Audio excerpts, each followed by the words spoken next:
Assalamualaikum warahmatullahi wabarakatuh. Halo semuanya, perkenalkan saya Rismana Fiana Nusa Fitri dengan NIM 011. Saya Wan Saif Tania Putri dengan NIM 02. Saya Fika Fajriana Hikmah dengan NIM belakang 016. Saya Pipit Doningrum dengan NIM belakang 004. Di sini kami akan membahas dampak perubahan iklim terhadap hubungan internasional. Pernah nggak sih kalian berpikir bahwa perubahan iklim tidak hanya berdampak pada lingkungan, tetapi juga mempengaruhi hubungan antar negara? Isu ini kini menjadi perhatian global karena dampaknya luas mulai dari ekonomi, politik, hingga keamanan internasional.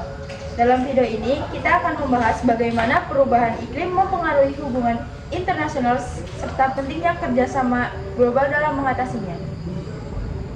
Dampak perubahan iklim secara global. Perubahan iklim menyebabkan berbagai masalah serius seperti kenaikan suhu global, mencairnya es di kutub, naiknya permukaan laut, serta meningkatnya frekuensi bencana alam seperti banjir, kekeringan, dan badai. Dampak ini tidak hanya dirasakan oleh satu negara saja, tetapi oleh seluruh dunia. Misalnya negara kepulauan kecil menghadapi ancaman tenggelam, sementara negara berkembang sering mengalami krisis pangan akibat perubahan musim. Akibatnya muncul isu baru dalam hubungan internasional seperti migrasi iklim, perebutan sumber daya alam, dan ketimpangan dampak antar negara maju dan berkembang. Yang kedua, pengaruh terhadap politik dan diplomasi. Perubahan iklim juga mempengaruhi kebijakan luar negeri suatu negara. Negara maju seperti Amerika Serikat dan negara-negara Eropa cenderung memiliki tanggung jawab lebih besar dalam mengurangi emisi gas rumah kaca karena kontribusi historis mereka. Sementara itu, negara berkembang seperti Indonesia menuntut keadilan iklim, yaitu adanya dukungan berupa pendanaan dan transfer teknologi agar mereka dapat beradaptasi tanpa menghambat pembangunan ekonomi. Perbedaan kepentingan ini sering menjadi tantangan dalam diplomasi internasional karena setiap negara memiliki prioritas dan kondisi yang berbeda. Kerjasama internasional. Untuk mengatasi permasalahan ini, negara-negara di dunia melakukan berbagai bentuk kerjasama internasional. Salah satu forum pentingnya adalah Conference of the Parties atau COP yang merupakan pertemuan tahunan negara-negara dalam membahas perubahan iklim.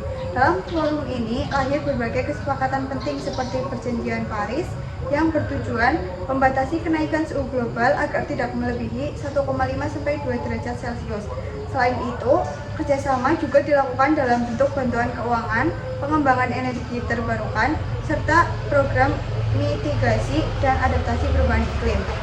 Yang selanjutnya, tantangan yang dihadapi. Meskipun kerjasama internasional sudah berjalan, masih terdapat berbagai tantangan. Beberapa negara masih bergantungan pada energi fosil sehingga sulit mengurangi emisi. Selain itu, perbedaan kepentingan politik dan ekonomi sering menghambat tercapainya kesepakatan yang maksimal. Kurangnya komitmen dan implementasi juga menjadi masalah dalam upaya global ini. Jadi kesimpulannya adalah perubahan iklim tidak hanya menjadi isu lingkungan, tetapi juga isu penting dalam hubungan internasional. Kerjasama global menjadi kunci utama dalam menghadapi tantangan ini. Sebagai generasi muda, kita juga memiliki peran penting dalam menjaga lingkungan dan mendukung kebijakan yang berkelanjutan, karena masa depan bumi ada di tangan kita semua. Sekian dari kami.